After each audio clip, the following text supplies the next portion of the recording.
to be a victim of your circumstances, but you can get victory over those circumstances. Trials and temptations come to us unexpectedly, ambushing us sometimes from all sides, upsetting the very delicate balance in our lives. Hear this story that comes from Max Lucado's book, In the Eye of the Storm. Chippy, the parakeet, never saw it coming.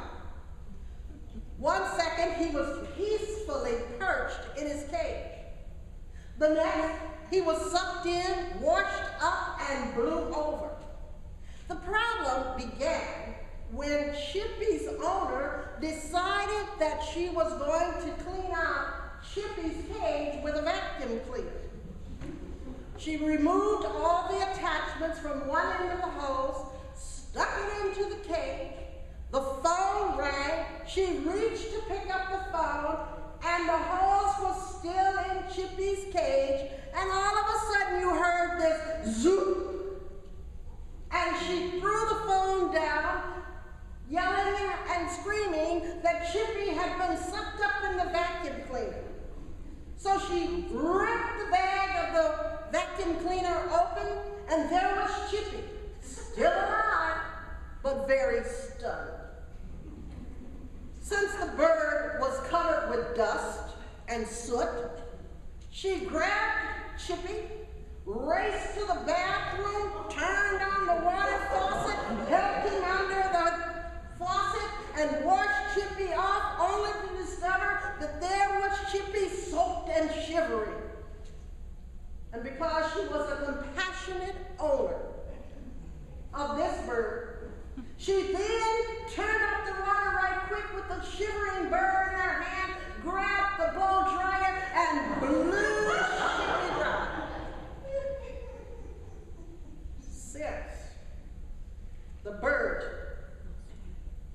could not do much, poor Chippy didn't know what it hit him. A few days after all of that trauma, a reporter came who had originally printed Chippy's story in the newspaper just to check to see how Chippy was doing. And the owner replied, "Chippy doesn't sing much anymore." Imagine that. It's hard to see why Chippy, who had been sucked in, washed up, and blown over, didn't sing anymore. Life sometimes is like that for you and I. We feel like Chippy, sucked up, washed out, and then blown over by the storms of life. And I would venture to say that none of us in this group this morning would say, "Oh, goody, goody, goody, I'm going through trials and I'm going through temptations. Oh, what joy, what joy." I doubt that we would say that. So why does James open his book with such a phrase as "consider it all pure joy" when you are going through trials and temptations? James, I would probably ask, if I were standing at the pearly gate, why would you write such a statement? It sounds so absurd. It sounds like you're saying to us, suck it up and keep on going. Put on your little happy face, for the world is okay. And it's even saying to us in a way that there are times in our lives when we just have to keep going. So why would James write this to us as words of encouragement when life seems to be pressuresome and we feel like we've been blown over? perhaps even ask James the question, is this good theology? Is this what we should be doing in life? And James would probably respond back to me and say, well, you know, Rosalind, I am not saying that you should take joy in your trials or in your temptations. That's not what I'm saying. But think of it in this manner. Think of it in this way. Has there ever been a moment in your life when you actually never had any trials or any temptations in your life? Think of it. Is there a moment or a time that you can think of where you were free from trials and temptations?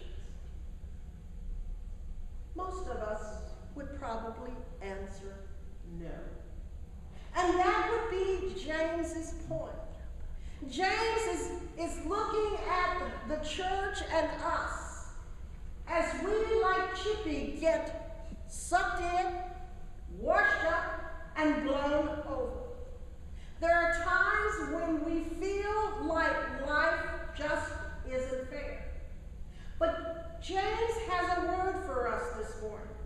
And James would perhaps say to us, first consider the fact that when you go through these trials and these testing, there are two sides of the same thing. Trials are those things, like the kid said this morning, that kind of help build us, put our skills together, know where we are.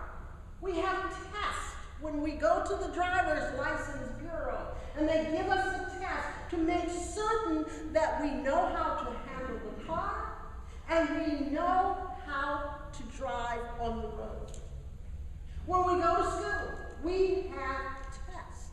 Tests that help us to develop who we are and what we should be. They test us so that we know where we lack and where we don't lack. We have all kinds of tests in our world. And those tests are good tests.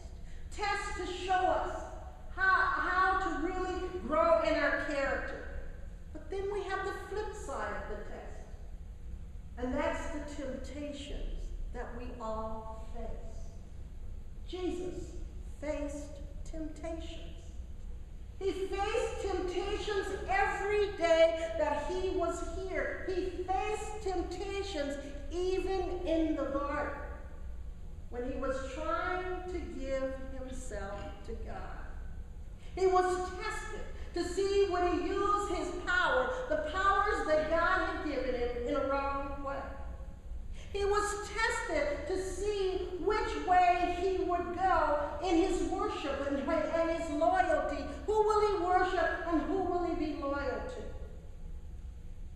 He was tested in how he would use the things that God had given him. Last week I talked about Shadrach, Meshach, and Abednego and how they were tested, put in the furnace because they refused to bow down to a statue and worship foreign gods. You and I are tested sometimes like the Good Samaritan. Will we pass by a wounded brother or sister in our hurriedness, in our times when we feel like we just want to be self and not want to be with anyone else? Consider it the circumstances that you and I go through day by day after day that test us, that test our attitudes about God, about each other, about life, and how life shapes us. Hear this story.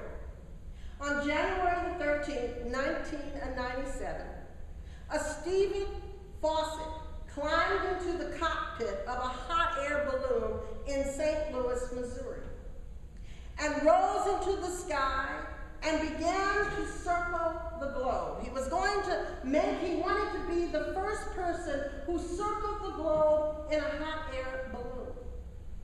3 days after going up into this balloon, he was about 24,000 feet from the earth.